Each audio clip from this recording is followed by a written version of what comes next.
Gimana? Kira-kira ini sudah ini semua belum? Kita UAS kapan ya Mbak Nurul ya? Atau nggak usah UAS, langsung aja ya?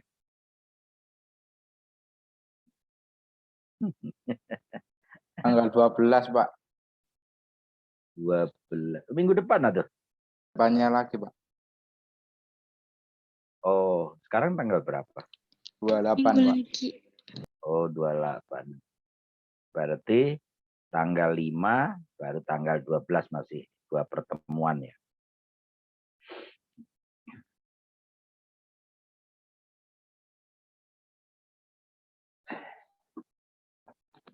Tanggal 18. 12, Pak. Tanggal 12 ya.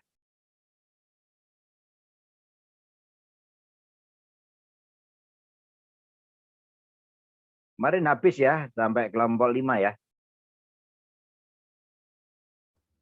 Udah ya, kelompok 5 udah ya. Habis ya. Oke, baik, kita mulai. Jadi bismillahirrahmanirrahim. Assalamualaikum warahmatullahi wabarakatuh. Waalaikumsalam warahmatullahi wabarakatuh. Salam sejahtera untuk kita semua. Jadi sebelum kita mulai, marilah kita berdoa berdasarkan agama dan keyakinannya masing-masing. Berdoa dimulai.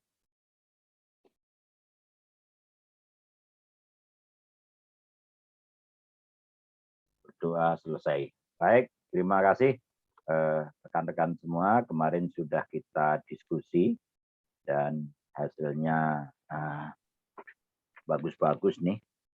Ya, Nurul kemarin nggak ikut, tuh sakit ya. Dan siapa aja kemarin yang izin tuh. Oke, itu 1, 2, 3, 4, 5 orang yang wajahnya kelihatan. Oke, yang pertama coba kita lanjut ya. Lanjut di bukunya Kailan. Semua udah pada beli belum sih buku ini? Pancasila? Pasti nggak beli ya? Enggak, Pak. Lah, harus dikirim, Pak. Harus dikirim. Beli online. Harganya hanya 28.000. 28.000, 65.000 ya. Beli online yaitu buku Kailan. Kan yang saya sampaikan itu kan hanya rangkuman-rangkuman, nanti kan lebih mendetailnya ya, lebih mendetailnya itu kan ada di sini, lebih panjang cerita dan seterusnya. Oke. Saya ingin mengulas sedikit nih pada rekan-rekan, yaitu kemarin sudah kita diskusi, yaitu terkait Pancasila sebagai ideologi negara, Pancasila sebagai filsafat negara, dan Pancasila sebagai sistem etika, yang kemudian nilai-nilai Pancasila yang terakhir, kelompok 5 kemarin, adalah Pancasila sebagai pandangan hidup. Nah, itu masih ada beberapa pokok yang belum kita diskusikan, sebetulnya hampir sama, yaitu tentang yang implementasi atau aktualisasi ya, atau keharusan moral untuk mengaktualisasi Pancasila. Ya. Kemudian di situ adalah nanti aktualisasi Pancasila yang subjektif. Jadi pertemuan ke-13, ke-14 itu adalah pertemuan diskusi ya, terkait aktualisasi Pancasila di dalam kehidupan. Yang pertama di dalam bukunya di RPS-nya ya. RPS-nya itu Pancasila itu bagaimana mengaktualisasinya. Ya. Oke, kemudian yang disebut dengan aktualisasi Pancasila itu apa? Yaitu penerapan atau pengamalan nilai-nilai tersebut ya dalam kehidupan keseharian. Itu yang disebut dengan aktualisasi. Nah, itu RPS-nya yang membuat juga Nurul ini kalau enggak si Fajar nih ya. Nah, itu pertemuan nih RPS-nya nih itu. Nah, ini jadi membahas tentang aktualisasi Pancasila yang subjektif. Kemudian nanti terakhir internalisasi nilai-nilai Pancasila. Oke, coba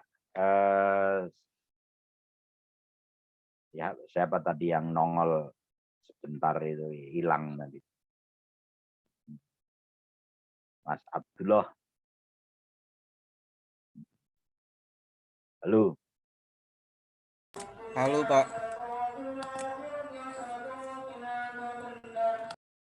Oh, lagi ngaji dia. Iya Pak, di dekat masjid rumahnya.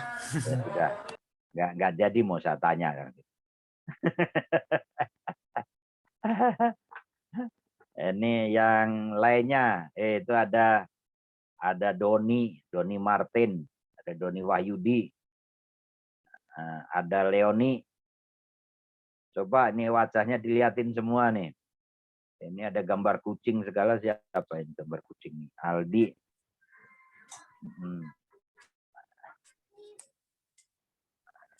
Mas Doni lagi di mana nih Doni? Di rumah Pak. Rumah. Oh, itu sambil tiduran nih, Raka. Oke, Mas Raka Fadilah, Mas Aldi Setiawan, Iya Pak. Mas Reza. Oke, Mas Doni, ya. Aktualisasi nilai-nilai Pancasila dalam era reformasi. Coba, seperti apa kira-kira? Jadi aktualisasi nilai-nilai Pancasila dalam era reformasi. Itunya begini sih RPS-nya. Jadi kita bahas saja tuh. Menurut ya Mas siapa tadi ya? Mas Doni ya. Apa aja lah kita diskusi aja. Jadi ngobrol-ngobrol nanti kita tanggapi ya. Sekarang itu kan zamannya zaman reformasi duluan. Bahasanya begitu. Aktualisasi Pancasila subjektif. Apa itu yang disebut dengan aktualisasi Pancasila subjektif. Udah ngobrol aja, kira-kira seperti apa yang disebut aktualisasi Pancasila subjektif itu kira-kira seperti apa. Sebetulnya di buku Kailan ada tuh.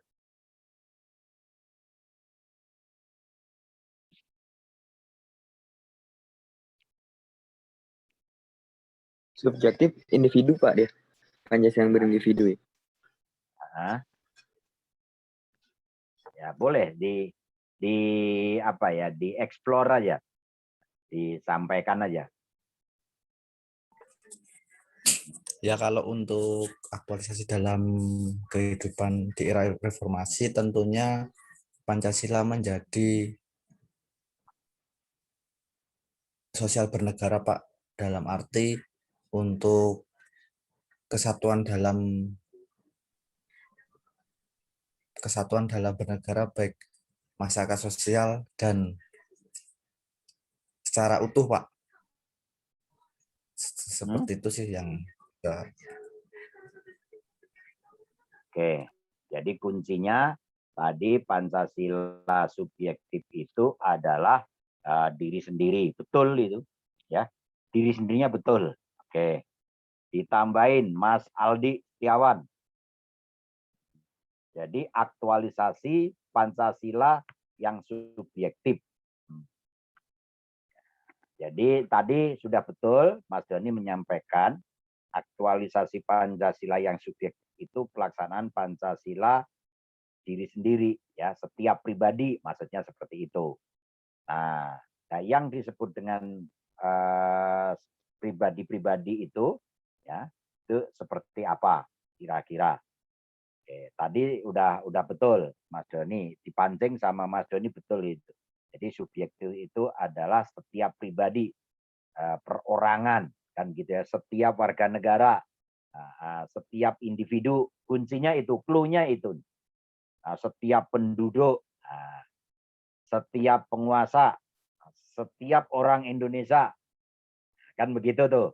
Jadi ada kata-kata setiap, berarti subjektif, individu-individu. Nah, baru aktualisasinya seperti apa. Nah, tadi sudah dipancing, harus begini-begini, tapi kan baru sedikit. Sedangkan subjektif itu contohnya apa, dialurkan atau dikaitkan dengan ini, dikaitkan dengan ini, dan seterusnya. Nah, Mas Aldi, kira-kira ada gambaran? Nah, udah dikasih clue tuh.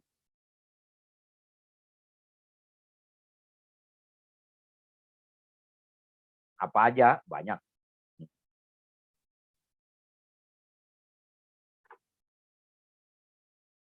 Apa kira-kira?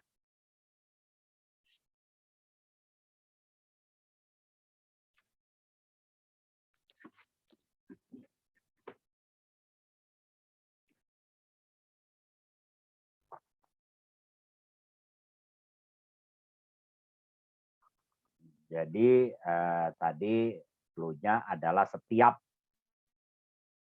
individu, ya, setiap orang, setiap warga negara, setiap penduduk. Nah itu suruh ngapain setiap itu?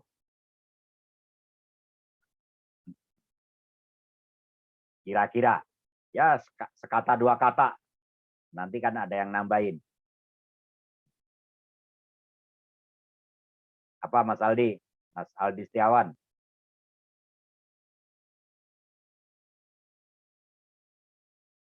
Ada gambaran belum?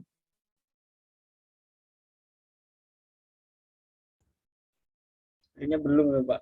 Belum. Oke. Ya, Mas Abdullah sudah berhenti belum ngajinya? Sudah, Pak. Oke, apa kira-kira? Jadi kayak bersifat subjektif itu kayak nilai Pancasila itu merupakan kayak hasil dari pemikiran bangsa Indonesia sendiri gitu, Pak. Nyambung nggak ya? Belum. Belum ya? Sebetulnya semua apa yang kegiatan itu ngeklik nyambung tapi kurang klik. Nah, gitu. Kan tadi aktualisasi Pancasila yang subjektif itu artinya pelaksanaan Pancasila, ya, dalam setiap pribadi. Ada kata-kata begitu oleh Mas Doni itu. Saya tambahin, itu sudah betul. Jadi setiap pribadi, perorangan, setiap warga negara, setiap individu, setiap penduduk, setiap penguasa, setiap orang Indonesia. Nah itu clue-nya. Ada kata-kata setiap. Nah itu aktualisasinya apa kira-kira?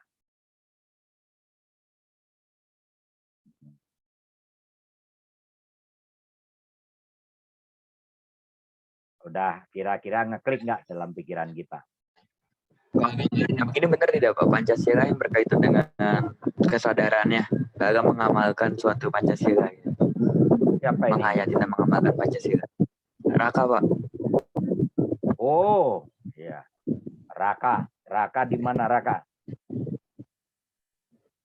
Ya, jadi gambaran begini, dia jadi kayak suatu individu yang kesadaran dalam mengamalkan Pancasila, gitu, menghayati dan mengamalkan Pancasila yang menjadikan di dalam kehidupan yang moral di dalam wajib hukum. Ya, jadi kata-kata kada ada setiap maka hubungannya dengan kesadaran, ya. Jadi ada kesadaran, ketaatan, ya, itu ada kata-kata setiap, kan gitu. Jadi bagaimana setiap orang itu mengaktualisasi Pancasila dalam kehidupan sehari-hari, kan gitu, akan lebih penting daripada Pancasila itu pelaksananya objektif, yaitu bersama-sama dan seterusnya. Jadi kaitannya ya sadar, kita sebagai individu, sebagai perorangan harus sadar menghayati mulai sila pertama hingga sila ke-5, ya kan gitu. Kalau sudah sadar, maka kita tahu nilainya, kita taati. Sebetulnya kalau Pancasila itu itu sebagai dasar tadi penalaran dari Mas Abdullah itu, jadi budaya yang digali oleh bangsa Indonesia sendiri itu betul yang digali. Nah, itu betul digali, tapi kan untuk mengamalkan itu kan perlu ada kesadaran. Ya. Kalau nggak sadar mau dijejelin Pancasila tiap hari juga sarwa baik kan gitu. Sama aja. Jadi yang itu ada kata-kata setiap itu ya sadar. Penguasa juga begitu. Kalau jadi penguasa harus sadar, harus mengamalkan Pancasila, aktualisasi dalam memimpin. Nah, karena ada kaitannya dengan subjektif diri sendiri. Seperti itu. Ya. Jadi clue-nya adalah setiap, ya, makanya di situ hubungannya dengan kesadaran. Nah, kalau aktualisasi yang objektif ini hampir sudah ketahuan ya. Nah, itu kan terbentuk di dalam suatu kelompok, jargon-jargonnya tuh harus begini dan seterusnya. Kira-kira seperti itu. Jadi suatu saat ada soal ujian, itu tinggal dieksplor, biasanya kan nulis canggih ya. Nah, nulisnya bisa 3-4 lembar kan seperti itu. Oke, kemudian kalau kita kita hubungkan dengan aktualisasi Pancasila dalam aspek kehidupan di era reformasi. Nah, itu seperti apa? Mas Soleh.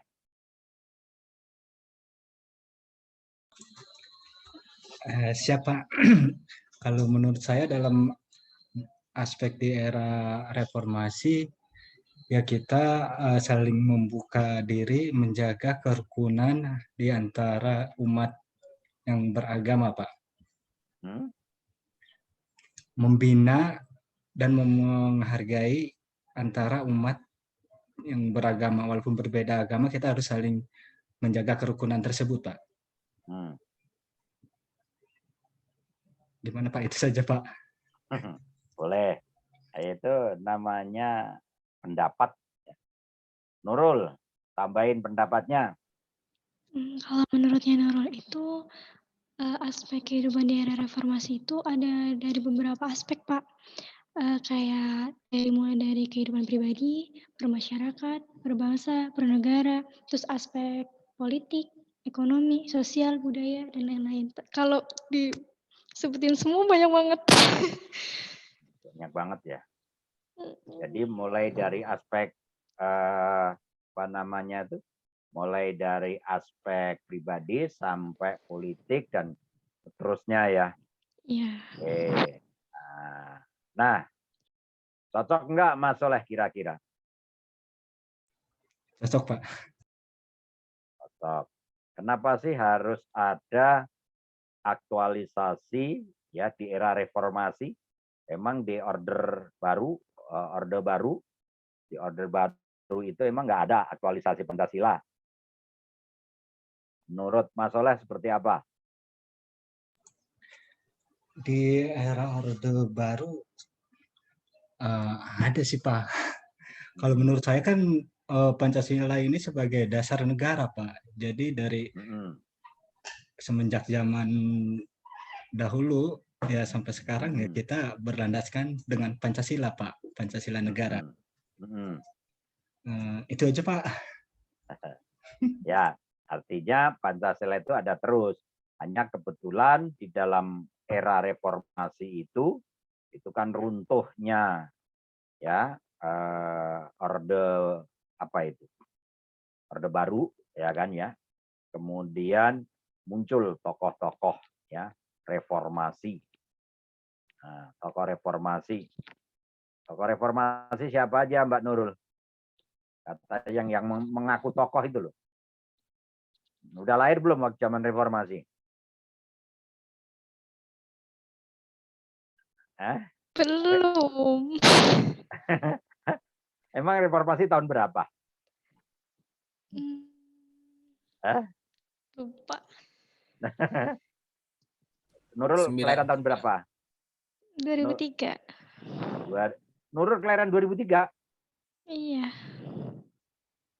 2003 sekarang berapa ya? Oh, baru 17 tahun? 18. Oh iya, belum lahir dia 2003 ya. Ya nggak tahu. Ya memang tidak harus nunggu lahir dulu baru tahu kan gitu ya. Reformasi kapan itu Mas Abdullah? Tahun 98, Pak. Ya, 98 tuh reformasi. Tokoh-tokohnya ada salah satunya Hamengkubuwono, Pak Amin Rais, Bu Megawati, Gus Dur kan gitu, tokoh-tokoh reformasi antara lain. Yang menjadi tokoh sebetulnya menjadi tokoh itu ya mahasiswa yang gugurin kan. Itu kan numpang doang orang-orang itu. Numpang tenar kan begitu kan. Kalau mahasiswa di depannya seperti rekan-rekan itu paling depan. Nah, yang beliin aqua dia orang kan begitu. Sehingga menjadi tokoh. Tapi sebetulnya kan rekan-rekan kita mahasiswa itu yang sudah kenapa ada reformasi, Mas Fajar? Ya, Pak. Kenapa ada reformasi itu?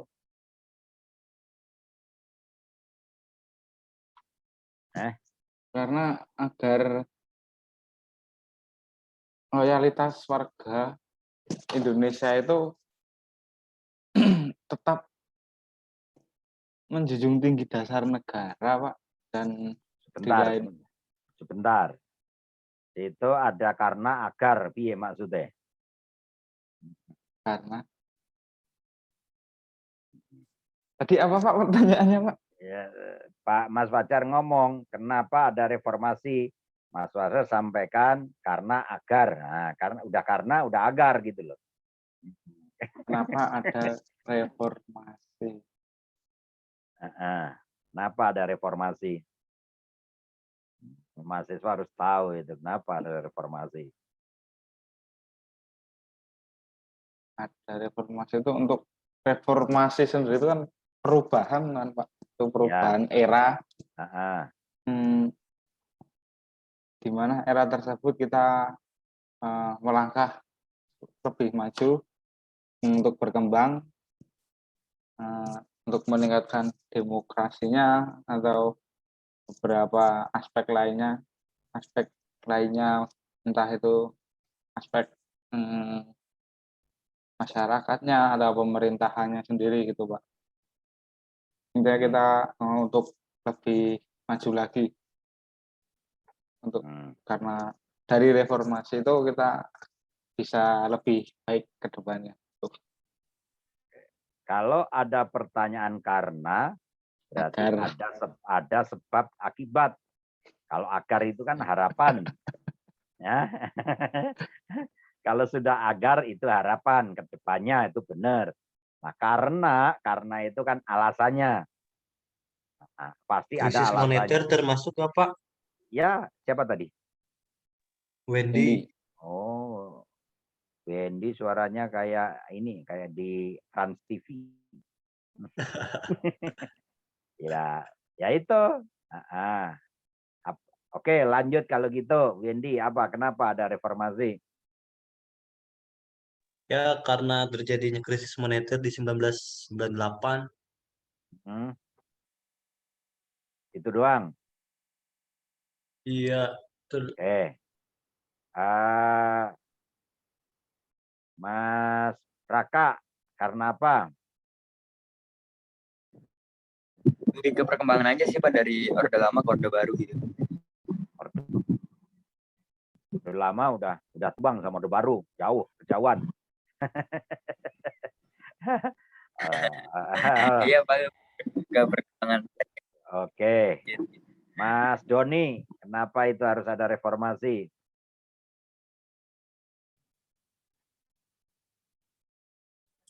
Iya Pak, karena ketidakpuasan bangsa Indonesia atau warga ke pemerintah Pak. Ketidakpuasan warga terhadap pemerintah. Oke. Ya, Ketidakpuasan bisa jadi warga. kebijakan atau salah satunya itu Pak biasanya. Oke, ya. Jadi tadi benar semua sebetulnya. Kenapa ada reformasi? Karena dianggaplah Orde Baru itu ya dari kebijakannya, kebijakan itu banyak ya, mulai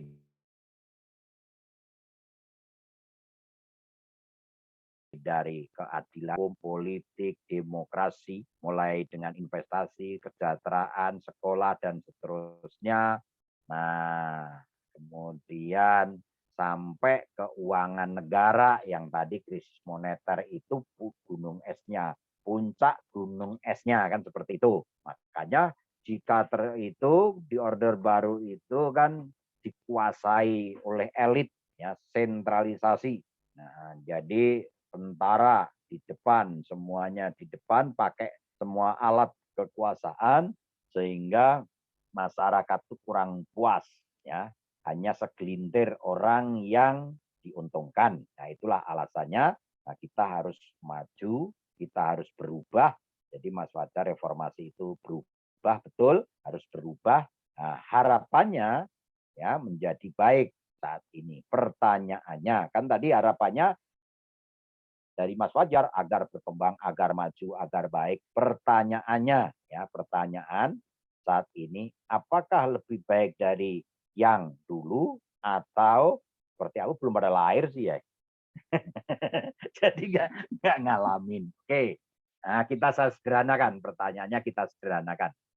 Jadi di segi ekonomi, contohnya, di segi tenaga kerja, contohnya, di segi keuangan, contohnya, segi utang piutang, segi pembangunan, silahkan yang berkomentar, yang kira-kira pernah cerita. Jadi sebagai mahasiswa kita harus bisa menganalisis ya Orde Lama, Orde Baru hingga reformasi.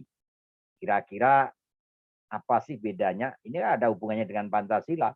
Sedangkan Pancasila tadi disampaikan oleh si Mas Soleh ini sebagai dasar, disampaikan oleh Mas Reza tadi, siapa sih Mas Aldi tadi sebagai apa namanya itu sejarah ya, dasar negara. Dari Orde Lama, Orde Baru ada Pancasila. Nah, sekarang kenapa harus ada reformasi?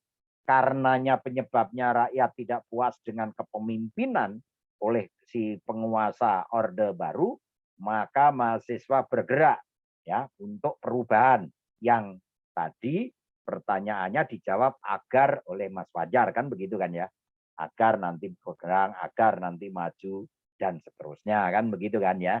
Oke, nah sekarang pertanyaannya apakah reformasi itu berhasil atau tidak? Bapak, teman-teman yang bisa nilai saat ini, yang bisa nilai kan pasti wah orang cerita di lapangan dulu begini, sekarang begini dan seterusnya itu. Jangan hanya melihat di Tangerang Selatan, lihatnya orang kampung, jangan lihat di BSD, jangan lihat Jakarta, lihatnya juga di Gunung Kidul, di Kalimantan, di Papua, di Sulawesi, di Aceh, lihatnya secara nasional ya. Jangan hanya segelintir wah alam sutra seperti itu. Nah, itu hanya berapa mil kan gitu ya. BSD sono dikit itu udah lengkong, itu udah susah dalamnya kan. Jadi seperti apa tuh kira-kira? Ada yang bisa memberi argumen?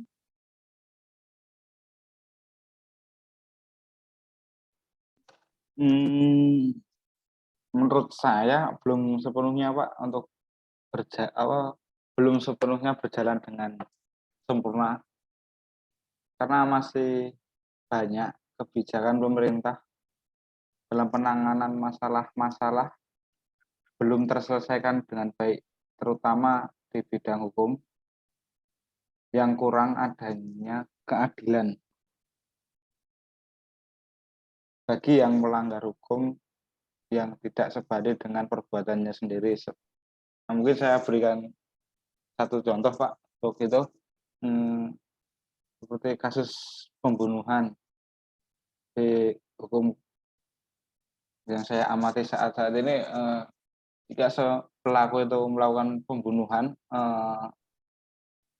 dan orang tua dari korban sudah menuntut dan di keadaan mungkin pelaku tersebut hanya di penjara Pak, nggak di hukum mati, maksudnya seperti darah dibalas dengan darah, jadi keadilan gitu, adil gitu Pak, menurut saya Pak. Terima kasih. Oke, ini bicara hukum dengan pakar hukum ini ya. Bagus, gak apa-apa. Jadi kita harus banyak pengetahuan. Jadi tadi belum sepenuhnya dilakukan menurut Mas Fajar. Sebagai contoh adalah hukum, ya, bidang hukum. Nah, jadi kalau kita bicara hukum nih bukunya segini banyak, dari ujung sana ujung ada 1000 hukum. Jadi kalau saya jelasin ini bisa S1 sampai S3 ini 9 tahun ya kan gitu kan. Tapi nggak apa-apa, itu karena di bidang hukum itu seharusnya menjiwai Pancasila. Karena hukum itu dibentuk oleh penguasa. Ya, garis bawahi ya, Mas Fajar ya. Hukum itu dibentuk oleh penguasa. Ya kan gitu. Ini politik hukumnya. Hukum dibentuk oleh dewan bersama presiden. Nah, hukum secara itu dibentuk oleh sekumpulan politisi. Hukum adalah produk politik. Karena yang membuat undang-undang itu anggota dewan di Senayan. Kristalisasi dari pendapat-pendapat jadikan hukum. Saya tanya, ini buku warna apa, Mas Fajar? Warna apa? Merah marun. Merah marun, kalau enggak oranye. Merah maron. Ya. Mas Soleh warna apa ini? Hitam. Itu kayak coklat ke oren-oren Pak. Oren. Oke. Mbak Nurul warna apa ini?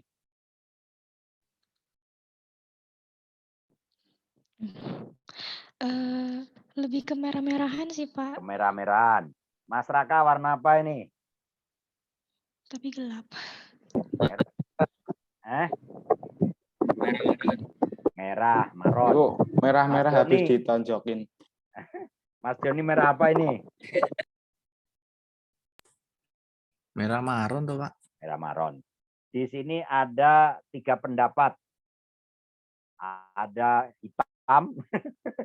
Hitam itu ada merah maron, ada dan itu. Bapak ini anggota dewan. Diketoklah ini warnanya hitam. Sah. Ya kan ya? Ternyata Mas Soleh ini punya duit. Mas Soleh ini dekat dengan presiden. Mas Soleh ini partai penguasa. Mempengaruhi Fajar, mempengaruhi Nurul, Doni, Raka. Ngaruhin. Lo satu pasal aja lah, ini merah hitam. Ini warna hitam. Oke. Sah di dewan. Diketok palu, disahkanlah undang-undang bahwa buku ini warna hitam. Itu sah atau enggak menurut pendapat rekan-rekan? Sah kan? Iya. Karena Alhamdulillah. sah itu di dewan sana. Sama presiden ditandatanganin, sama menteri hukum dikasih nomor bahwa buku Pancasila ini pasal 1 warnanya hitam. Sah kan ya? Nah, ternyata ada masyarakat, itu merah maron itu. Tapi kan nggak bisa protes, udah sah. Maka muncul fiksi teori bahwa setiap orang dianggap tahu hukum. Makanya yang sudah melihat atau yang belum melihat buku, dia sudah dianggap tahu hukum. Makanya teori fiksi. Makanya masyarakat diberi peluang untuk judicial review ke Mahkamah Konstitusi. Yang tadi di DPR ada 550 anggota dewan ketok palu warnanya hitam, di judicial review oleh rakyat, oleh masyarakat ke Mahkamah Konstitusi Trisakti oleh 9 hakim dibatalin, ini warnanya merah maron. Apakah secara pembuat undang-undang salah? Pertanyaan saya, Mas Fajar. Tidak salah. Nah, paham ya maksud saya ya? Itulah hukum, ya. Jadi hukum itu adalah kesepakatan. Nah, gitu ya. Itu dulu nih. Kita dasarnya di situ dulu. Kalau kita bicara gitu. Makanya muncullah di sana tadi bahwa setiap orang, setiap warga negara, setiap penguasa, setiap penduduk harus punya kesadaran menjalankan Pancasila, yaitu salah satunya jujur dari hati, ya, dalam membahas. Kalau penguasa itu kan presiden sama dewan nih, penguasa negara nih, presiden sama dewan nih, harus jujur hatinya, nah, harus benar-benar jujur.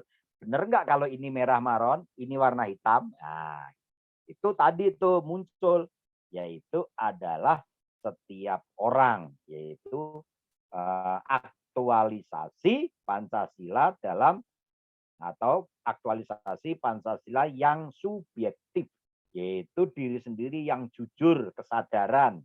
Nah, sadar kalau dia itu membuat undang-undang harus benar. Kan begitu ya.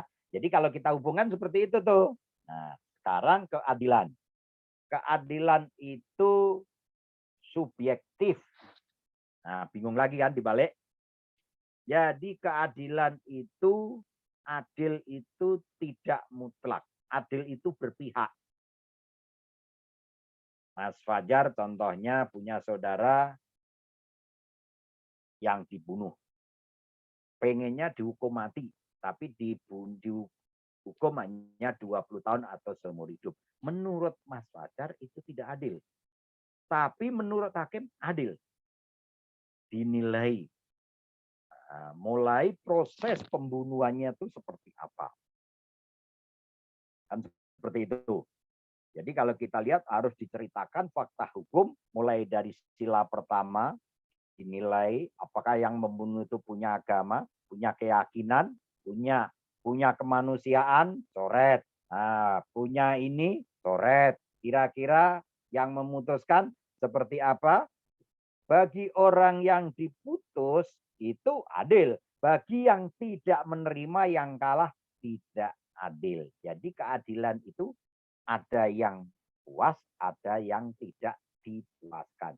Jadi setiap yang diketok hakim, pasti ada yang puas, ada yang tidak dipuaskan. Pertanyaannya, kenapa tidak dihukum mati? Jadi hukuman mati itu sudah dilarang di Belanda, di negara-negara lain, selain narkoba. Nah, selain narkoba. Karena narkoba itu perencanaan, makanya narkoba juga kalau 1 ton ke atas ya hukum mati. Ya, dan seterusnya. Teroris, kemudian dan seterusnya. Teroris kan perencanaan, itu makar, itu matiin orang, dan seterusnya. Sebetulnya di HAM sendiri, itu sebetulnya mau kita bahas nanti. Yaitu aktualisasi Pancasila dalam bidang HAM. Itu masih di bawah itu. Nah, tapi tadi udah diungkap sedikit ya seperti itu. Jadi kalau kita bicara hukum, hukum itu ya sangat subjektif, kembali ke diri sendiri. Karena yang membuat hukum itu di sana. Nah, oleh sebab itu kalau jadi anggota dewan nanti harus sadar, harus benar dan benar. Kan seperti itu. Itu ya. Ini bicara lain. Oke, pertanyaan lagi. Permasalahan pengembangan ilmu pengetahuan teknologi, ya kan? Ilmu pengetahuan teknologi. Ya. Coba kalau kita hubungkan ya antara aktualisasi Pancasila dengan perkembangan ilmu teknologi seperti apa? Jadi bahasanya strategi pengembangan iptek ilmu teknologi Pancasila sebagai dasar nilai. Siapa yang bisa memberi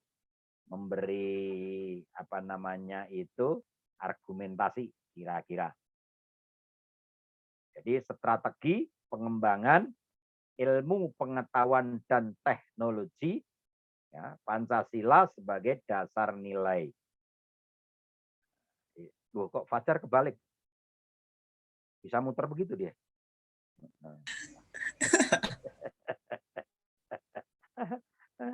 Oke, coba. Ini kan bidang rekan-rekan ini kan teknologi ya, iptek, ilmu dan teknologi. Oke, hubungkan tuh, coba sila pertama Fajar, coba. Nanti sila kedua Nurul, sila ketiga Soleh. Nah, sila keempat Mas Joni, sila kelima Reza. Ini saya kasih nilai ini, bukan saya itu. Saya mah yang ngomong tak kasih nilai, yang nggak ngomong ya absen doang. Pokoknya ngomong aja, yang salah bener ngomong aja. Hubungannya nilai Pancasila dan iptek, Pak. Iya, strategi pengembangan iptek dan Pancasila. Ini saya kebagian yang sila pertama, Pak. Ya. Baik.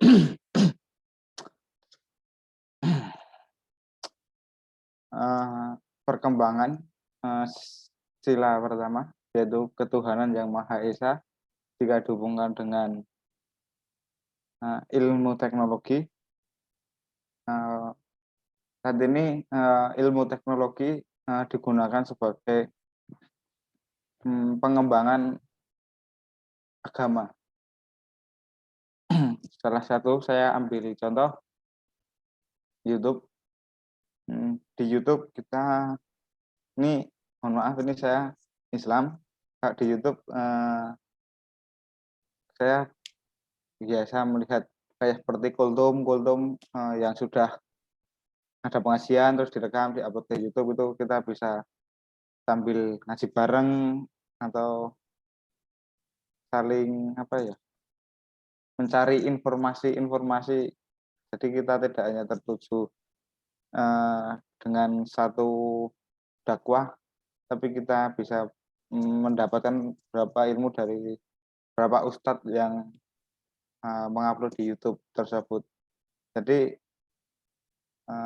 itu sebagai penguat iman pada diri kita masing-masing. Kalau mungkin yang non atau Nasrani itu kan ada juga yang di YouTube itu kan bisa sambil buat pencerahan juga. Jadi kalau cari informasi terkait agama, kita bisa mencarinya dengan sangat cepat. Terus banyak media sosial sekarang juga membuat seperti gerakan Ayo Hijrah, ada yang seperti itu, jadi mengajak kaum internet, netizen untuk menjadi orang yang lebih baik lagi. Namun ada beberapa yang menurut saya kurang baik, tapi pandangan masing-masing itu Pak, menurut saya untuk hubungannya agama dengan ilmu teknologi, ilmu media saat ini digunakan untuk penyebaran agama, terus bisa menjadi suatu media untuk kita menguatkan iman, walaupun menguatkan iman dalam jangka yang singkat, seperti kita tinggal buka HP, terus cari, kita sudah bisa menonton, terus kita mengambil hikmah dari apa yang kita tonton tersebut. Terima kasih. Oke, jadi peran nilai-nilai ya setiap sila dalam Pancasila, ya, dalam ilmu teknologi, apa yang disampaikan tadi, langsung implementatifnya, ya kan ya. Jadi kalau kita ambil kesimpulan itu, jadi ini melengkapi ilmu pengetahuan, ya kan. Ada iptek itu kan udah ilmu pengetahuan ya, pengetahuan, ada teknologi ya, menciptakan perimbangan, tadi kan perimbangan ya, perimbangan antara rasional ya dan irrasional, yang tadi kan begitu nih. antara rasa dan akal, ya, menempatkan manusia di alam itu harus berimbang. Maka kalau tadi implementatifnya adalah kalau yang Muslim ada channel-channel, ya, atau ada apa namanya itu, ya istilahnya alamat-alamat yang menggerakkan dia ke tempat kebaikan, khususnya keagamaan, bidang keagamaan. Jadi kalau kita mau baca kitab suci, itu tinggal nyari dan seterusnya. Kan begitu ya. Sebagai referensi juga bisa. Jadi kalau rekan-rekan nanti bikin skripsi itu boleh itu. Referensi di Google / www/sekian-sekian www harus seperti itu. Karena itu referensi. Artinya apa? Kalau salah pun Anda tidak disalahkan. Jadi kalau membuat tulisan, membuat jurnal, nanti membuat skripsi, dan seterusnya, kalau mengambil sumber dari internet pun boleh, tapi ditulis notnya itu dari ini alamat, ini websitenya, ini email, ini http/ini /2 dan seterusnya .com, nah, kan gitu. Artinya itu mengambil tulisan orang lain. Kalau salah pun bukan di saudara yang disalahkan, tapi kalau salah yang disalahkan yang nulis ya di Google gitu. Jadi itu sebagai perimbangan, khususnya adalah yang rasional maupun irrasional di bidang iptek, ya, pengetahuan, menciptakan perimbangan gitu ya, Mas Fajar. Tadi udah benar itu implementasinya. Oke, yang kira-kira peran nilainya yang sila kedua. Kalau sila kedua itu kayak memberikan dasar moralitas bahwa manusia itu mengembangkan iptek harus bersifat beradab, Pak. Sebagai hasil yang beradab dan memiliki adab dan moral, oleh karena itu harus didasarkan dengan tujuan demi kesejahteraan manusia, bukan untuk kesombongan, kecongkakan, keserakahan gitu. Jadi nggak kayak ngebully buat ngebully orang, atau mungkin kan ada undang-undang ITE tuh buat melindungi kita yang kayak mungkin dibully atau di apa gitu di sosmed gitu sih. Oke, jadi intinya tadi kita kembalikan sila kemanusiaan yang adil beradab. Jadi dalam iptek itu memberi seimbangan agar fungsi kembali ke fungsi semula sebagai manusia seutuhnya, ya, untuk kemanusiaan itu sendiri, bukan hanya untuk kelompok, ya, tetapi oleh seluruh lapisan masyarakat, ya, bahwa itu untuk yang baik-baik, ya, membantu manusia, kesejahteraan manusia, kemudian hak asasi manusia, ya, bukan untuk menempatkan bully atau mencaci maki terhadap manusia lainnya, kan begitu ya.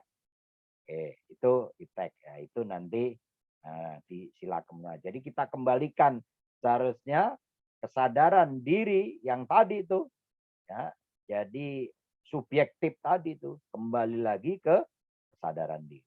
Kalau yang sila ketiga, kalau sila ketiga menurut saya Pak, kita harus menciptakan iptek itu secara merata ke seluruh tanah air Indonesia ya Pak, baik ke pelosok-pelosok atau ke tempat-tempat terpencil supaya dapat meningkatkan kemajuan bangsa dan kita tidak tertinggal dengan bangsa-bangsa yang sudah lumayan ipteknya Pak. Itu Pak, terima kasih. oke. Jadi karena sila persatuan di sini iptek sebagai bidang ilmu, kalau kita hubungan dengan Pancasila sebagai pemersatu bangsa ya. Tadi apa yang sama Mas Soleh betul, jadi harus menjadi suprasistem, ya, menjadi suprasistem, jadi tidak mengabaikan sistem dan subsistem, jadi solidaritas ya dalam subsistem sangat penting karena di sini harus dapat menyatukan dari Sabang sampai Merauke, jadi ipteknya menyatukan, makanya ada undang-undang ITE supaya tidak ada bully-membuli yang Mbak Nurul sampaikan tadi. Nah, jadi fungsi dari persatuan itu, apa yang sampaikan Mas Soleh sudah benar. Yang sila keempat? Ya, Pak. Silakan. Untuk sila keempat, menurut saya dalam pengembangan iptek ini memberikan kesempatan kepada semua warga supaya dapat mengembangkan dan mengenyam hasil yang sekiranya bisa dijadikan keperluan dalam arti membuat hal yang baru, Pak, dalam iptek supaya tidak ada monopoli dalam hal mendominasi baik di pemerintah maupun di warga. Itu sih yang penemuan itu sih mungkin jadikan contoh seperti halnya penemuan membuat motor atau pembuatan vaksin ya yang bisa dikasih contoh sih ya yang sekarang terjadi sih Pak, itu hasil dari pengembangan warga masyarakat Indonesia sendiri setidaknya membutuhkan apresiasi dan membutuhkan dukungan Pak, seperti itu dari sila keempat. Oke, jadi dari Mas Doni menyampaikan jadi seperti itu. Jadi kalau kita simpulkan ya, itu kan bunyi sila keempat itu kerakyatan yang dipimpin oleh hikmat kebijaksanaan dalam permusyawaratan perwakilan. Jadi dulu itu untuk mengimbangi otodinamika, ya dinamika. Mengimbangi otodinamika apa yang disampaikan Mas Doni tadi di ilmu pengetahuan. Jadi teknologi itu berevolusi kan begitu ya, berevolusi sendiri dengan leluasa. Eksperimen-eksperimen yang tadi, penerapan teknologi tadi, ya penyebaran ilmu pengetahuan tadi harus demokratis karena bahasanya pemusyawaratan dan perwakilan ya, karena wakil rakyat. Makanya teknologi ini diciptakan supaya itu evolusi dengan luas eksperimennya itu penerapan yang demokratis dapat dimusyawarahkan secara perwakilan sejak mulai kebijakan. Contohnya ada RUU. Kalau dulu kan otodinamika, artinya RUU dulu itu kalau kita nggak ke Senayan itu kan nggak dapat itu ya, rancangan undang-undang contohnya kalau dulu. Nggak bisa kita peroleh ini. Tahu-tahu udah jadi aja order baru. Emang kita pernah dapat tuh rancangannya? Nggak ada kan gitu ya. Tapi saat itu RUU bisa diakses di internet. Maka mulai dari kebijakan, penelitian, ya kan gitu ya. Kita teliti sekarang tinggal kita ketik email bablas tuh, ya kan gitu. Kalau dulu kan kita ketik, kita kirim pakai pos. Nah, baru nanti ditampilkan lagi di Amerika, di Time, di mana di jurnal internasional, baru kita beli korannya atau beli majalahnya. Sekarang enggak, tinggal klik aja kan begitu kan ya. Tinggal klik ketemu jurnal kita ada dan seterusnya. Kemudian sampai penerapan ya massal.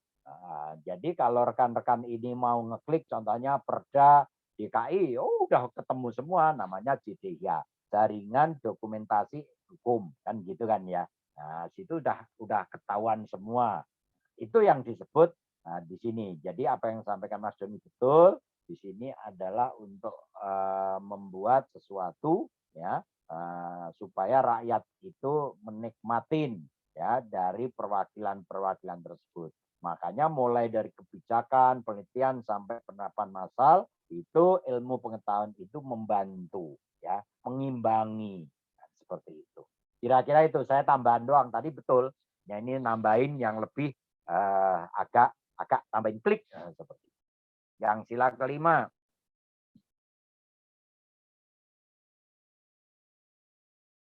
Tadi siapa ya? Halo. Reza atau Raka tadi ya?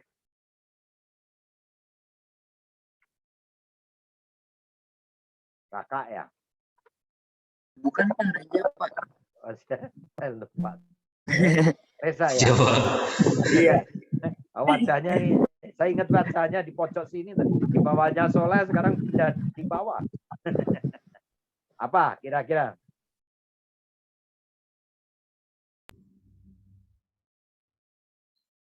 Saya Pak Raka sih, Pak. Di Reza. Bang Reja. Ya. Wah. Ya, baik. Apa ya? Jadi kalau menurut saya itu hubungannya dengan sila kelima itu kan keadilan sosial bagi seluruh rakyat Indonesia. Jadi apa ya? Dari sila itu juga bisa mengimplementasikan atau pembangunan iptek, namun juga harus diperhatikan juga apa namanya, akan keseimbangannya, Pak. Jadi akan keseimbangan mengenai keadilan dalam hubungannya dengan dirinya sendiri atau manusia dengan Tuhannya, atau manusia dengan manusia lain, atau manusia dengan masyarakat berbangsa dan bernegara, serta dengan manusia dengan alam lingkungannya. Paling itu sih, Pak, menurut saya.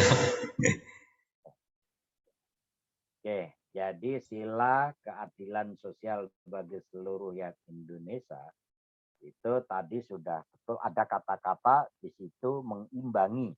Kalau saya garis bawahi, ya, jadi ada kata-kata mengimbangi keadilan. Jadi ada keadilan distributif, ya, ada keadilan kontributif, dan ada keadilan yaitu adalah komutatif. Ya. Kemudian keadilan sosial yang menjaga keseimbangan tadi itu yang menjaga keseimbangan antara kepentingan individu tadi menyampaikan begitu ya dan masyarakat ya. Jadi keseimbangan ini karena keadilan sosial bagi seluruh rakyat Indonesia. Kalau dihubungkan dengan Pancasila yang sila pertama dan dihubungkan dengan Tuhan, ini hubungannya dengan rakyat Indonesia. Maka ada kata-kata keadilan sosial juga menjaga keseimbangan antara kepentingan individu dan masyarakat. Karena kepentingan individu ini tidak boleh berinjak oleh kepentingan semu, individualis, merupakan landasan yang memungkinkan timbul oleh kreativitas dan inovasi, tapi semua itu tujuannya adalah untuk kesejahteraan, kan begitu ya. Oke, jadi udah betul semua. Nah, artinya bahwa keadilan bagi penguasa itu harus menciptakan kesejahteraan untuk rakyatnya. Gitu. Kira-kira seperti itu. Nah, kemudian, halo, Mas, siapa itu? Raka masih aktif nggak? Masih aktif nggak? Masih, Pak. Aktif ya. Pertanyaannya ini ada di, kalau kita perhatikan di bukunya Kailan ini, jadi kalau yang sudah beli buku pasti tahu bab 5 itu kesesuaian negara Indonesia dengan hakikat nilai yang berasal dari Tuhan. Ya. Jadi Pancasila ini sebagai filsafat, ya, sebagai filsafat, ya, negara Indonesia merupakan sumber nilai, ya, merupakan sumber nilai, baik yang bersifat kejasmanian atau kebendaan maupun kerohanian. Ya. Apa artinya kira-kira?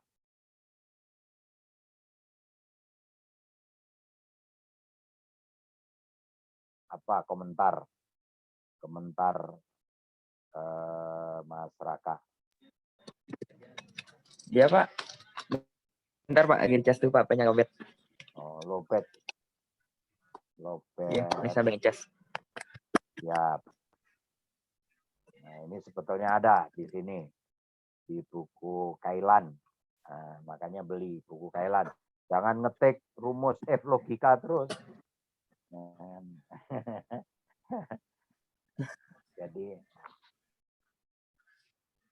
Jadi kesesuaian Tadi disuruh negara. komentar. Komentar aja. Jadi Pancasila itu sebagai dasar filsafat Indonesia. Merupakan sumber nilai bagi penyelenggara negara. Ada kata-kata penyelenggara negara yang baik, yang bersifat kejasmanian maupun kerohanian. Ya, silakan tuh. Kira-kira apa? Dikomentarin tuh. Lebih masuknya kalau Pancasila itu ke pondasi sih Pak. Jadi di mana kan dia sebagai dasar negara yang dijadikan pondasi dalam kehidupan kita gitu. Nilai dan norma-norma Pancasila tersebut gitu.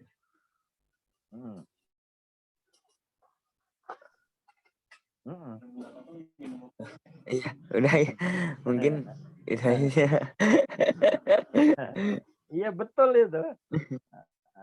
Itu maksudnya suruh ngapain gitu. Kalau Pancasila sebagai pondasi ya, sebagai pondasi, nah itu ada kata-kata penyelenggara negara yang baik ya.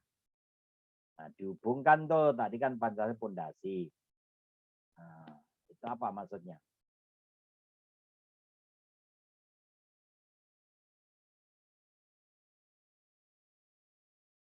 Penyelenggaraannya mungkin agar kagok Pak.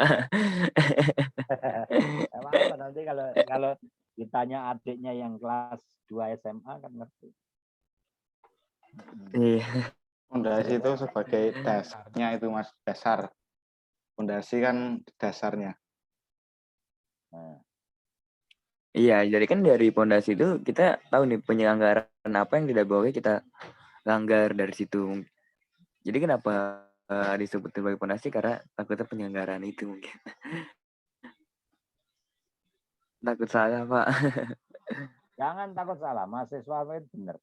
Mahasiswa itu salah aja benar apalagi benar.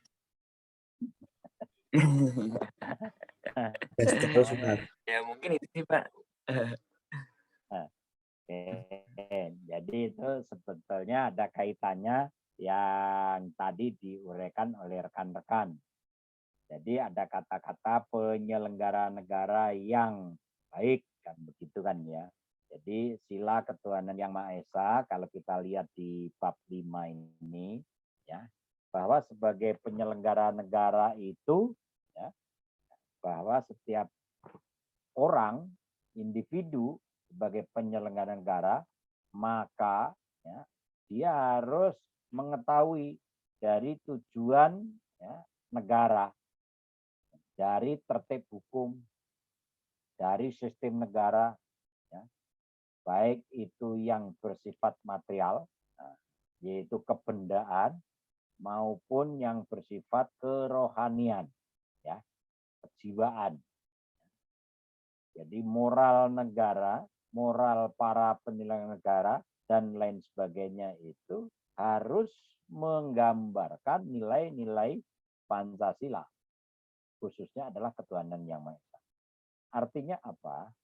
Bahwa setiap pemangku kebijakan, yang orang sering lihat pemangku kebijakan itu ya mulai dari presiden, anggota DPR yang ada di Senayan, MPR, DPD, dan seterusnya, yang dari masing-masing lembaga itu punya pembantunya, dia harus tahu itu tujuan negara itu untuk apa. Tujuan negara itu satu, ya, mempertahankan ya, negara ini supaya tidak bubar. Makanya di situ muncul persatuannya. Tujuannya begitu, negara supaya tidak bubar. Yang kedua, bahwa tujuan negara itu untuk kemanusiaan yang adil dan beradab, harus saling menghargai. Jadi setiap penyelenggara negara harus paham itu. Nah, berikutnya tujuan negara itu untuk keadilan sosial. Ya, harus adil, harus mensejahterakan. Nah itu. Nah, kalau sudah paham dari nilai-nilai Pancasila itu, maka penyelenggara negara itu harus tahu, ya, harus punya rasa kerohanian bahwa Setiap warga negara itu berhak untuk memeluk agamanya. Ini kalau dihubungkan dengan Pancasila, sila pertama. Oleh sebab itu tidak boleh istilahnya melarang sejengkal pun di dalam undang-undang, wah ini tidak boleh membangun masjid, tidak boleh membangun gereja, tidak boleh membangun wihara, tidak boleh, harus tertib setiap penyelenggara negara, mohon maaf, penyelenggara negara. Jadi yang berwenang mulai dari ya yang terendah, ada Pak Lurah, ada Pak Camat, Pak, ya seluruhnya yang berkaitan dengan izin tidak boleh melarang-larang. Makanya harus ngikutin set plan, harus ngikutin di situ peraturan perundang-undangan. Nah, sebelum ada set plan, sebelum ada contohnya yang ditentukan boleh tidaknya, udah dibentuk dulu undang-undangnya bahwa wilayah ini boleh untuk masjid, boleh untuk gereja, boleh untuk pura, boleh untuk ini dan seterusnya. Nah, inilah yang dimaksud ya penyelenggaraan negara yang baik, ya, baik bersifat jasmani maupun rohani. Munculnya ke sana. Tuh. Kira-kira seperti itu ya, Mas Raka ya. Iya Pak, siap. Nah, ini berapa halaman nih kalau kita baca tadi saya ringkas begitu. Ini ada 5 halaman. Oke.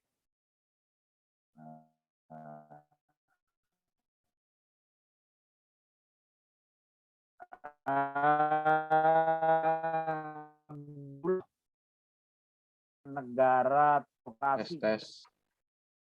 Halo. Putus. Pak Soleh masuk. Loh. Cek. Abdullah ora ono. Halo, tes. Putus, Pak. Halo. Ada Pak. Iya, suara Bapak putus-putus. Bagus dari sini kok. Iya Pak, iya ada. Oke Pak, lanjut. Bagus. Masa harus begini aja saya. Oke, negara teokrasi. Apa Mas Buloh?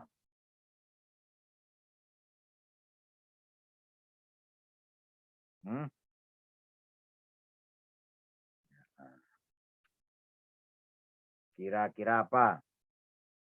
Negara teokrasi, Pak. Sebentar, Pak. Saya baru dengar kayaknya. Nggak pada mau beli buku sih. Nih, ada di sini nih. Tuh. Iya, Pak. Ya. Nggak megang. Nggak punya saya. Teokrasi apa, Mas Fajar? Demokrasi atau birokrasi, Pak? Teokrasi. Baru dengar iki, Pak. Negara teokrasi. Mas Soleh apa? Pak Soleh. Saya juga baru dengar Pak, teokrasi, Pak. Oke. Mbak Nurul. Nurul baru dengar, tapi kalau dari Wikipedia, itu teokrasi itu bentuk pemerintahan di mana prinsip ilahi, berarti ketuhanan, memegang peran utama. Oke. Bentuk ilahi. Oke. Siapa lagi tuh? Yang masih hidup siapa nih? Yang masih hidup kameranya nih? Bukan orangnya, kalau ini mah hidup semua ya. Jadi negara teokrasi itu adalah negara agama. Tadi udah benar Nurul ya.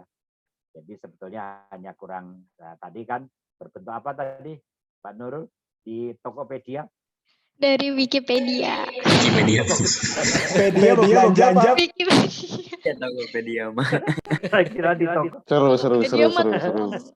Iya, saudaranya bukan apa, Pak? Saya kira cari di Tokopedia. Ya, masuk. Ya. Nah, jadi apa tadi yang bersifat apa? Ilahi. Ya, jadi kalau diterjemahkan negara teokrasi itu negara agama, ya. Jadi hubungannya negara dengan agama itu paham teokrasi, bahwa antara negara dengan agama itu tidak dapat dipisahkan, kan seperti itu ya.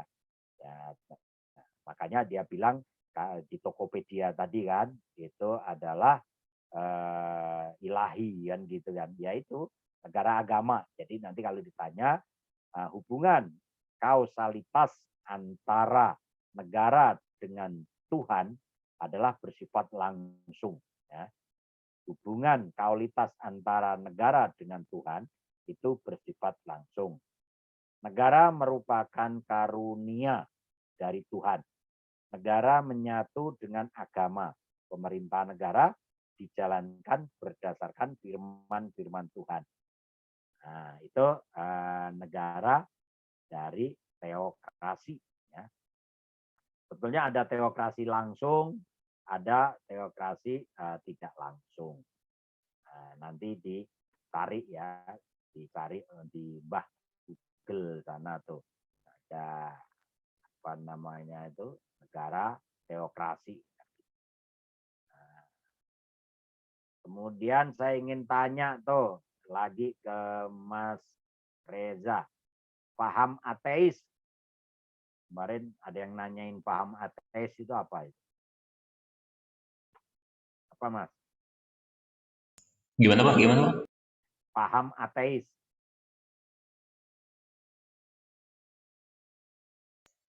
Fahad apa Pak?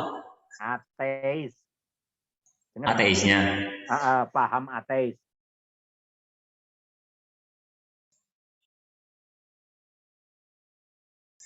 Ya, kalau secara apa ya pemahaman yang saya pahami, ateis itu apa ya? Suatu kelompok atau bisa dibilang kelompok ya. Ya orang-orang yang tidak percaya akan adanya Tuhan, Pak. Gitu mungkin. Jadi kalau negara berpaham ateis itu maksudnya negara yang tidak percaya adanya Tuhan gitu. Betul, Pak. Apalagi? Kurang panjang.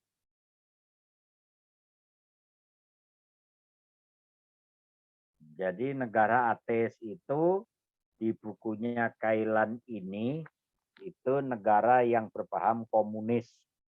Makanya dibilang komunis itu tidak bertuhan kan begitu ya. Itu paham negaranya komunis ya kan begitu. Tokoh komunis siapa yang menemuin? Siapa tahu tokoh komunis? Yang mempelopori komunis pertama kali siapa? Sering denger itu. Dan Haidit. Wih, itu Indonesia itu. Ini terlalu sempit itu. Indonesia mah belum komunis. Nah, dia baru segelintir orang tadi. Xi Jinping. Nah, itu Cina, Xi Jinping belum. Naji. Pernah dengan Karl Marx, pernah dengar nggak? Karl Marx, Pak. Karl Marx, ya. Jadi dipelopori oleh Karl Marx, ya. Orang mana, Pak? Jerman, Pak? Ya. Jadi di situ, dia menyatakan gini bahasanya. Karl Marx menyatakan bahwa manusia adalah merupakan suatu hakikat yang menciptakan dirinya sendiri dengan menghasilkan sarana-sarana kehidupan sehingga sangat menentukan dalam perubahan sosial, politik, ekonomi, kebudayaan dan bahkan agama. Jadi filsafat komunisme ini menunjukkan paham ateisme karena hakikat tertinggi itu materi. Ya, urusan duit tuh materi dari manusia ditentukan oleh dirinya sendiri. Agama menurut komunisme adalah merupakan suatu kesadaran diri bagi manusia yang kemudian menghasilkan masyarakat negara agama.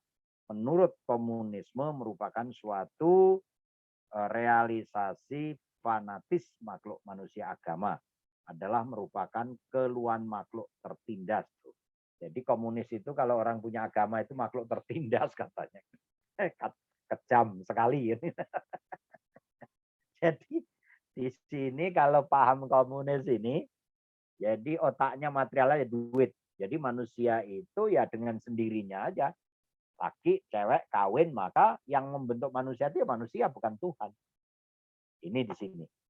Jadi kalau kita terjemahkan seperti itu.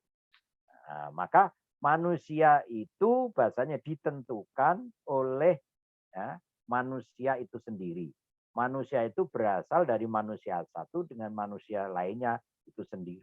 Kan berarti kan manusia cowok sama cewek kawin, ya jadi itu gitu. Jadi dia nggak mempelajarin siapa yang tidak, kalau filsafat itu tidak mempelajari ya air yang jorok itu menjadi segumpal daging, ya, segumpal darah sehingga menjadi tulang, menjadi macam-macam, yaitu seperangkat jeroan yang ada di dalam, dia nggak mikir seperti itu. Ya, jadi kalau ada usus buntu dia pusing, siapa yang membuat buntu? Emang manusia bisa membuat buntu? Ususnya gitu. Jadi nalarnya nggak nyampe ya. Orang komunis itu nalarnya nggak nyampe ke sana. Kalau kita kan mikir ya, yaitu seperangkat jeroan itu kan bayangin segede begini, ya.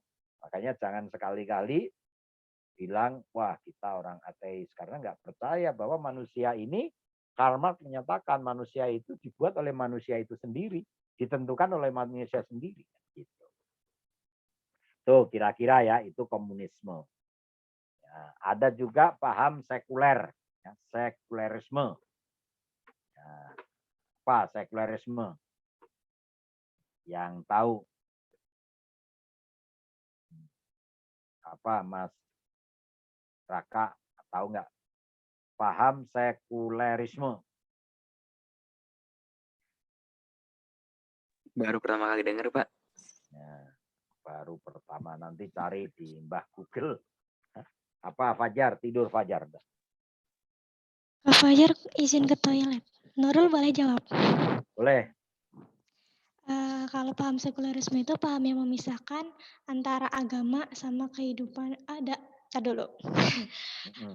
Agama dari kehidupan berbangsa dan bernegara pada era atau pencerahan Eropa pada beberapa abad yang lalu. Ya, taunya cuma kayak gitu. Nggak apa-apa. Jadi itu udah betul. Jadi sekularisme itu paham yang membedakan antara agama dan negara. Agama ya agama, negara ya negara. Kan gitu ya. Jadi negara adalah masalah-masalah dunia. Negara itu dianggap masalah-masalah dunia. Adapun agama adalah urusan akhirat. Kan seperti itu sekularisme. Ya. Oleh karena itu nilai-nilai agama harus dipisahkan dengan nilai-nilai negara. Ya. Berbeda dengan komunisme, walaupun sekularisme membedakan masalah-masalah dunia dengan agama, ya, tetapi negara yang berpaham sekularisme itu, ya, lainnya memberikan kebebasan pada warganya untuk memeluk agama, namun agama hanya merupakan urusan urusan doktrin atau para umatnya aja, urusan para umatnya, masyarakat. Jadi nggak ada hubungan. Kayak di Jepang gitu ya, Pak? Ya, jadi negara punya aturan itu, ya warganya silakan aja mau beragama apa ya silakan, bebas sebanyak-banyaknya meyakinkan. Makanya ada bunuh diri, ada ini nggak ada hubungan. Nah, gitu. Nah, itu sekularisme. Jadi urusan negara itu hanya dunia, urusan dia dengan akhirat ya urusan pribadi. Tapi diberi kebebasan. Gitu. Ada yang percaya silakan, ada yang percaya Tuhan silakan, nggak silakan. Nggak punya agama juga nggak apa-apa, kan gitu. Yang penting dia harus ngikutin aturan negara. Ya, Gitu. Istilah kasarnya mau dia sama mau dia gitu. Kalau paham liberal, siapa yang paham? Tahu? Liberal, paham liberal.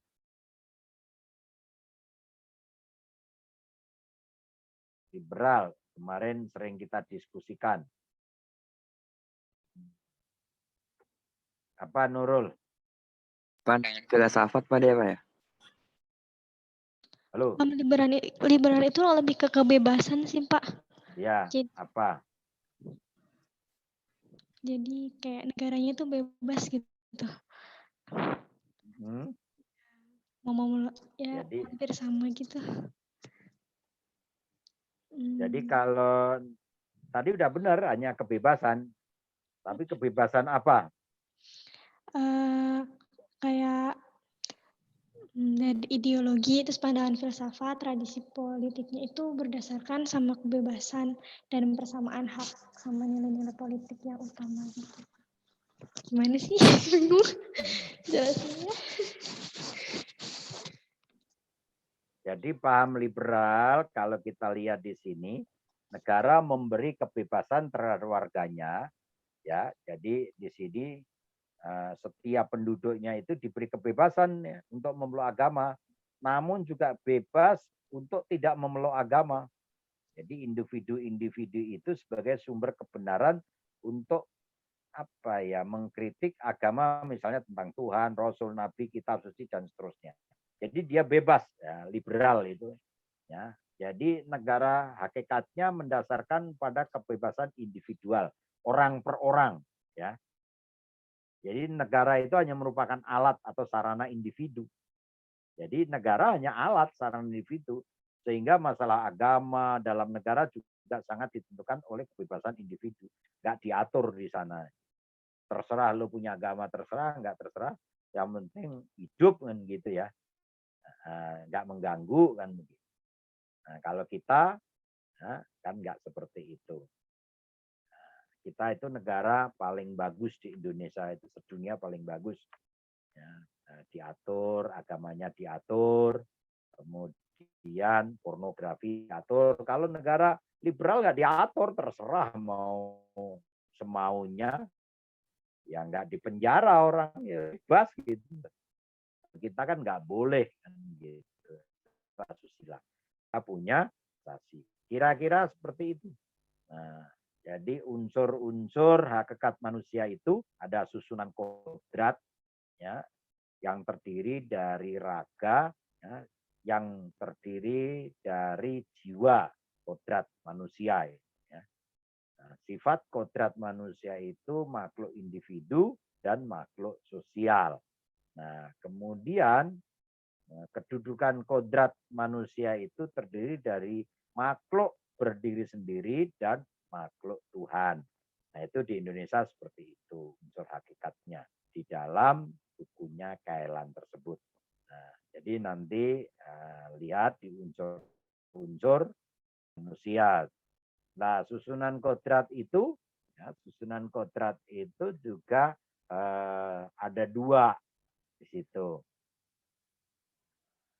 Kodratnya itu susunannya ada dua, yaitu raga dan jiwa. Itu kodratnya, yang merupakan suatu kesatuan. Ya. Sifat kodrat manusia terdiri atas dua unsur, yaitu makhluk berdiri sendiri dan makhluk Tuhan, yang merupakan suatu kesatuan. Ya. Jadi unsur-unsur tersebut merupakan suatu kesatuan hakikat manusia yang disebut monopluralis. Nah, ini gambarnya kayak begini, monopluralis. Ya. Nah, itu. Jadi ini kodrat manusia. Itu Soleh itu yang paham. Unsur-unsur hakikat manusia. Jadi unsur manusia itu ada susunan kodrat, ya, ada sifat-sifat kodrat, ada kedudukan kodrat. Jadi ada tiga ya. Susunan kodrat itu ada raga, ya, ada di situ jiwa, nah, gitu.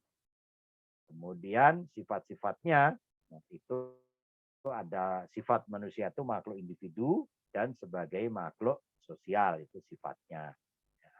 Nah, kedudukannya itu ada makhluk yang berdiri sendiri dan makhluk Tuhan, itu kedudukan. Jadi kalau digambarkan, rasa itu unsur kejiwaan manusia yang berkaitan dengan hasrat dan kemampuan manusia di bidang keindahan dan estetika. Itu rasa tuh. Misalnya kemampuan mengekspresikan seni, kreativitas di bidang estetika dan kemampuan-kemampuan keindahan yang lainnya. Merasakan keindahan-keindahan cinta dan lain sebagainya. Ada kata-kata kehendak, ya. unsur kejiwaan manusia yang berhubungan dengan hasrat dan tingkah laku, ya. Kehendak itu berkaitan dengan hasrat dan kemampuan manusia itu sendiri. Nah, itu semua ada di buku ini, ya. Jadi nanti saya rangkum untuk tanggal 5 untuk pertemuan terakhir. Ini masih ada 2 bab aktualisasi Pancasila. Jadi di bab 10 sebetulnya. Kemudian ada semua di sini subjektif dan seterusnya. Tinggal kalau beli buku pasti punya ini. Nurul punya, pinjam bukunya Nurul di sana di kampus. Nggak punya. Masa yang membuat RPS nggak punya? Ini kan standar UGM yang membuatnya. Jadi pesen aja sih ini Fajar tuh suruh beliin di shopping. Jadi yang saya sampaikan ada di buku sini semua. Saya tidak ngambil di internet. Ya. Nih, kalau nggak percaya tadi tuh. Nih, baca tuh. Mana? Kelihatan nggak nih? Aktualisasi Pancasila ya. Kelihatan babnya doang. Kelihatan Pak. Masa aktualisasi nggak kelihatan tuh? Nurul nggak bisa bacanya, Pak. Kan pakai kamera depan jadi kebalik. Oh, kebalik. Oh, gitu ya. Ya. Oke, kira-kira seperti itu. Karena udah Fajar udah ngantuk. Itu saya mau nanya boleh, Pak? Boleh, Mau nanya. boleh, silakan. Pengen tahu di parlemen tuh sebenarnya yang menjadi aspirasi itu apa diambil dari aspirasi masyarakat, apa diambil dari aspirasi partai, apa diambil dari aspirasi diri sendiri dewan itu, Pak? Oke. Pengen tahu atau tahu banget? Tahu banget. Goreng. Jadi di parlemen itu kalau kita sudah masuk menjadi anggota dewan itu, ya sebetulnya kita ini sudah mengakomodir aspirasi masyarakat. Sudah nggak ada perbedaan tuh di dalam itu. Tetapi ya ini tetapi ya lagi tergantung individunya masing-masing ya. Karena sebetulnya di dewan itu ya hanya sekian persen aspirasi tersebut yang terserap.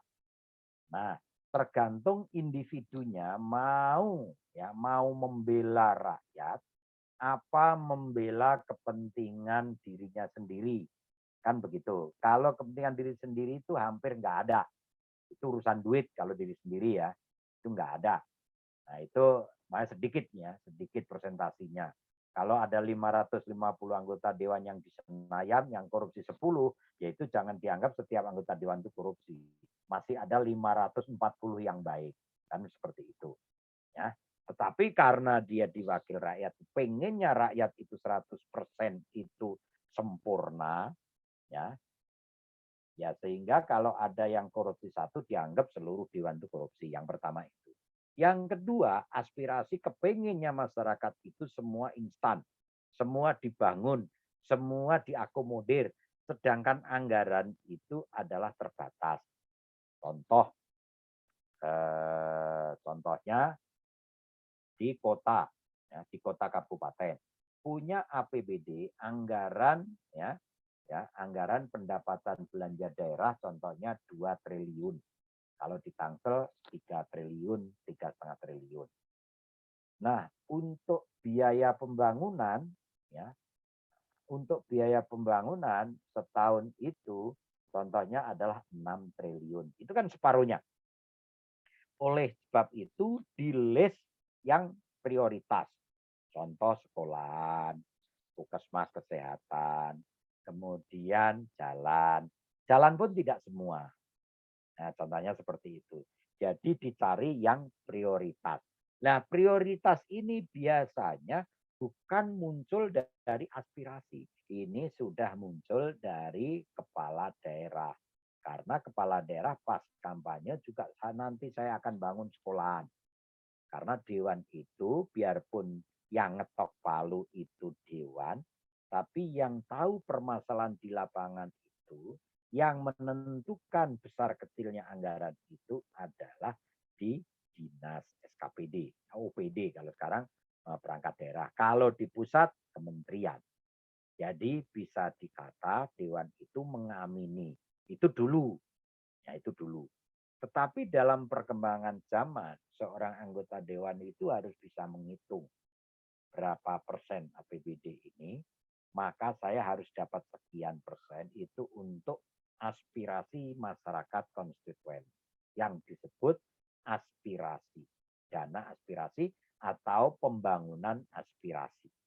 Contoh, seorang anggota dewan punya dana aspirasi, kalau di DPR RI sebagai contoh adalah 10 triliun contohnya. Nah, 10 triliun itu bisa dikembalikan ke dapilnya kalau dipilih. Contohnya ada di Sukabumi. Dia balik ke Sukabumi disebut reses. Jalan mana yang mau dibangun? Dia nanti jalan ini. Nah, baru dianggarkan. Contohnya jalan itu 100 miliar. Jalan itu 100 miliar. Tetapi kan yang menjadi masalah di sini, kelakuan, ya mohon maaf ya, kelakuan para pemborong, kontraktor, kelakuan para pribadi-pribadi ini, mau disogok, akhirnya wah bukan disogok ya, disuap mah sakit ya. Disuap, tolong jangan jalan itu, mending ke jalan sana aja, nanti ada cashback. Nah itu yang membuat kacau itu kan seperti itu Mas ya.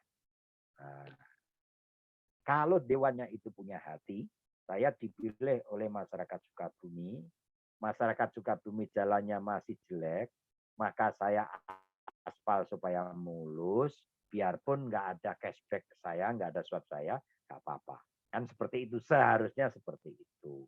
Tapi kan duit ini wangi, ya. Kita duduk ada, berapa miliar, gitu. Nah, kembali lagi ke Pancasila tadi. Kalau dibilang apakah petugas partai, iya.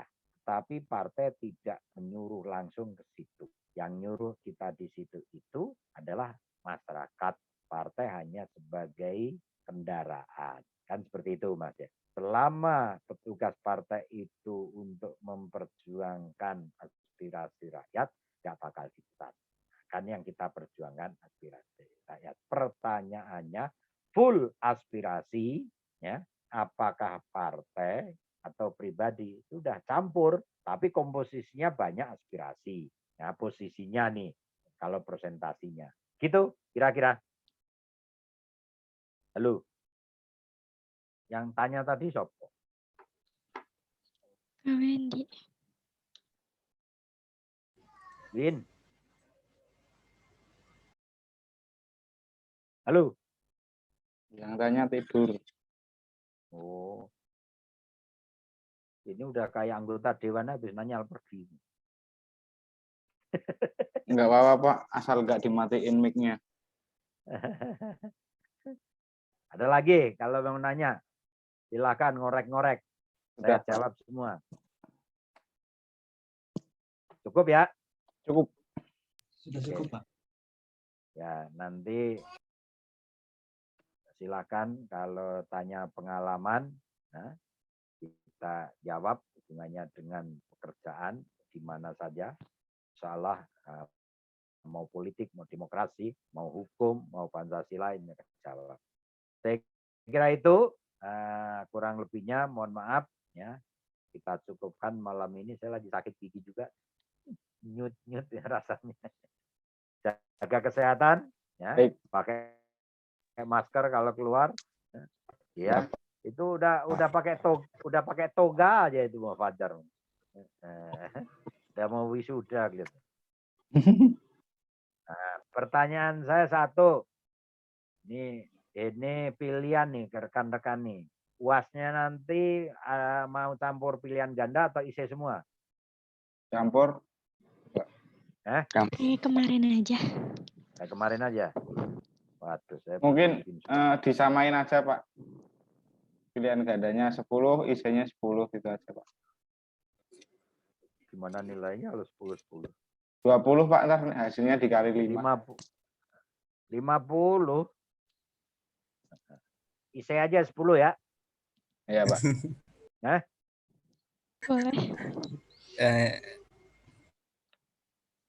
IC 10 atau IC 1? Pertanyaannya. IC 1, Pak. Oke. Isi satu kalau jawabannya Saya- banyak banget. Saya satu penjabarannya sebuku. Abang. Jawabannya ringkas satu buku kan. What? Apa ini? Enggak benar kalau IC 1, saya IC 1 nih. Enggak, Pak. Yang umum aja, Pak. Jawabannya Ya. satu lembar ya. Lagi aja, Pak. Hah? Kemana aja tadi Wen tidur? Ada tamu. Ya, berarti jawaban saya tadi nggak didengerin tuh. Dengerin, Pak. Pas terakhir tadi ada Mas Gojek. Oh, ya ada terakhir kita jelasin setengah jam ya terakhir. Ya udah besok jelasin lagi kalau gitu. Oke, jadi mau IC 10, IC 5 atau IC 1 nih? IC 5, Pak. Oke, 5. Soleh berapa? 10. Saya emang ngikutin aja tuh, bener. Kalau 1 saya bikin soal 1. Kalau 5 saya bikin 5. Mumpung kan masih satu pertemuan lagi nih. 5 aja, Pak. Nurul pengen berapa? 5 aja. 5 aja. Nurul 15 katanya, Pak. Nah, Wah, bener. Suzon lu. Dari tadi diem, sekarang ngobrol langsung 15. Waktunya berapa sih ngerjain? Penyimak Berapa jam? Waktu ngerjain UAS berapa Seminggu, jam? Pak. 2 jam, Pak. 2 jam. 2 jam ya? Ya sudah lah. Saya Jangka waktunya, Pak. Deadline-nya Jangka maksudnya. Ah, Deadline dikumpulinnya. ah. Atau gimana? 1 Apa minggu, pengerjaannya? Pak. Oh, 1 minggu. Kalau Kalau deadline-nya di 2 hari nggak apa-apa. Enggak, kalau tempat lain tuh saya ditentukan jamnya. Jadi 2 jam gitu. Jadi uploadnya ya hari itu juga. Ya, udah ngikutin Pak Sugeng aja. Makanya kalau mau upload ini, contohnya jam 6 ini saya upload nih.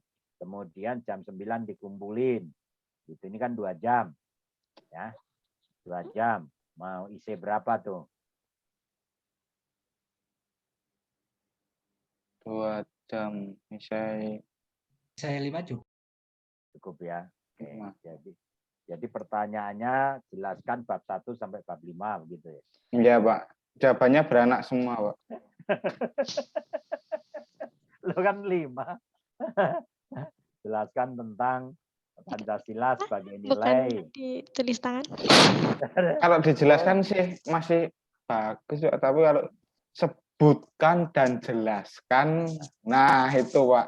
Nah, kalau saya nggak sebutkan ya, uraikan tentang Pancasila sebagai filsafat negara, diurai itu. Yuk, berdua. Berat itu. Loh, kan tadi saya tawarin mau 5, mau 1 atau 10. Udah ikut Bapak aja. Ya sudah, kalau ikut berarti nanti IC-nya itu ini yang aktif ada 26, berarti satu tapi soalnya tiap orang beda-beda. Maaf, Pak. Itu isinya semua, nggak ada pilihan ganda atau apanya gitu. Ya, nanti saya bikin 50 pilihan ganda biar mumet. Meletre. Makanya apakah mau pilihan ganda atau IC, saya mau ngikutin aja. Udah IC aja.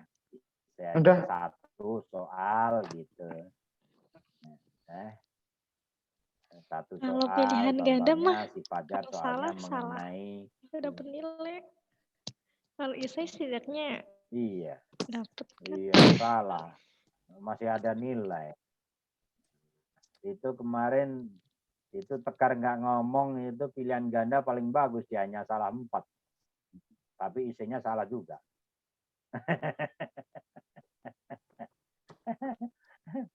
ya wes gampang, masih seminggu ya. Iya, Pak. Nah, silakan diskusi. Ya, Pak. Saya mah demokratis.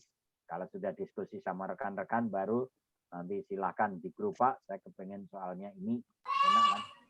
Saya kira itu, kurang lebihnya mohon maaf ya. kita tutup dengan baca hamdalah. Alhamdulillahirobbilalamin. Assalamualaikum warahmatullahi wabarakatuh. Waalaikumsalam. Waalaikumsalam. Terima kasih Pak Matur suwun. Fendi.